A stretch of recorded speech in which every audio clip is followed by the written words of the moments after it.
level, even the concept of time with the devices that we wear. And this one hit me.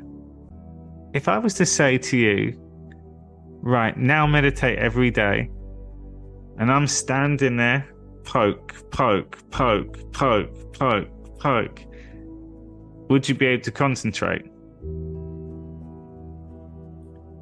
Well, if we take it down to the cellular level, so we know when we get into flow, our cells grow. And from the cellular level, everything about you is in that one cell.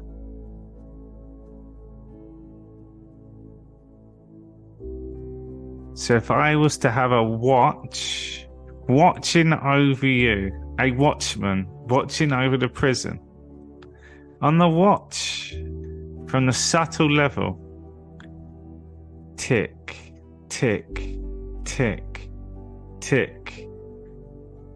Imagine your attention on your pulse now.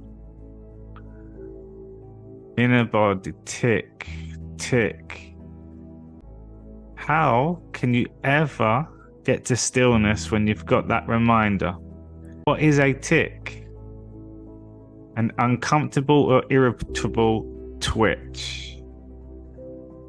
What else is a tick? Tick, tick, tick. Eating away at our energy. And we glorify even the watch on our wrist. And where is our watch worn? Close by to the pulse, the beat to our life. Tick, tick, tick. Our body's experiencing that as a pulse, as a beat. Our mind is always on the go. How can it settle? If our body's getting those ticks, the mind is going to be able to quiet down.